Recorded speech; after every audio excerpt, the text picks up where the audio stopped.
Hello guys, welcome to my channel English with Vasraj sir. Today, let's learn about the uses of will, the modal verb in day-to-day sentences.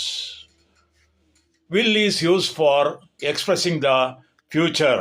For example, I am going to a movie tonight. I will go to the movie theatre tonight ಅಂದರೆ ಈ ಸಂಜೆ ನಾನು movie ಥಿಯೇಟರ್ಗೆ ಹೋಗ್ತೇನೆ ಅಂತ ಅರ್ಥ.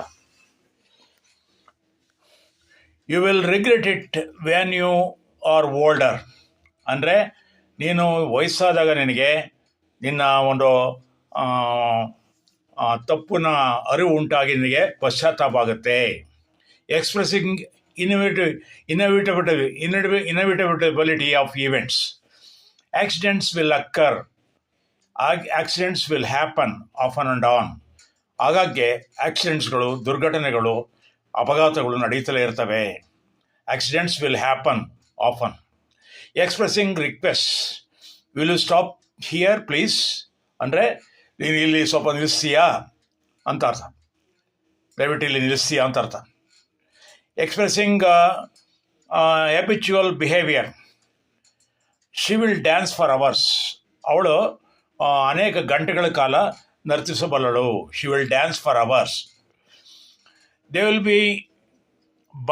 Will be miles away by now. They will be miles away by now. ಇಷ್ಟೊತ್ತಿಗೆ ಅವರು ಅನೇಕ ಮೈಲಿಗಳು ದೂರ ಹೋಗಿರ್ತಾರೆ. She will be graduating next year ಅಂದರೆ ಅವಳು ಮುಂದಿನ ವರ್ಷದೊತ್ತಿಗೆ ಗ್ರಾಜ್ಯುಯೇಟ್ ಆಗುತ್ತಾಳೆ, ಪದವೀಧರಳಾಗಿರ್ತಾಳೆ. Will you marry me?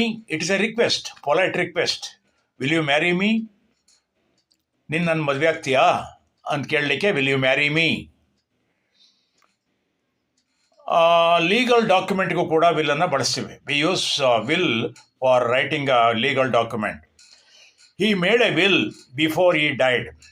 He made a will before he died. ಅದು ನೌನ್, ಅದು ವಿಲ್ ಅನ್ನೋದು ವರ್ಬಲ್ಲ. ಅಂದರೆ ಅವನು ಸಾಯುವ ಮೊದಲು ವಿಲ್ ಮಾಡಿ ತನ್ನ ಆಸ್ತಿಯನ್ನು ಯಾರಿಗೆ ಸೇರ್ತಕ್ಕಂಥದ್ದು ತನ್ನ ಮರಣಾನಂತರ ಅಂತ ಬರೆದು ಅನಂತರ ತೀರ್ಕೊಂಡ. ಇನ್ನು ಕೆಲವು ವೇಳೆ ನಾವು ಈ ಹ್ಯಾಸ್ ಎ ಸ್ಟ್ರಾಂಗ್ ವಿಲ್ ಅಂತ ಹೇಳ್ತೇವೆ. ಅವನಿಗೆ ಅಪಾರವಾದ ಮಾನಸಿಕ ಶಕ್ತಿ ಇದೆ ಅಂತ ಹೇಳಲಿಕ್ಕೆ ಈ ಹ್ಯಾಸ್ ಎ ಸ್ಟ್ರಾಂಗ್ ವಿಲ್. ನೋಡೋದಲ್ಲ ಸ್ನೇಹಿತರೆ, ಈ ನನ್ನ ವಿಲ್ಗೆ ಸಂಬಂಧಿಸಿದ ಈ ನನ್ನ ವಿಡಿಯೋ ಇಷ್ಟ ಆದರೆ ದಯವಿಟ್ಟು ಲೈಕ್ ಮಾಡಿ, ಶೇರ್ ಮಾಡಿ ಹಾಗೂ ಸಬ್ಸ್ಕ್ರೈಬ್ ಅಂತ ಹೇಳ್ತಾ ನಿಮ್ಮೆಲ್ಲರಿಗೂ ಕೂಡ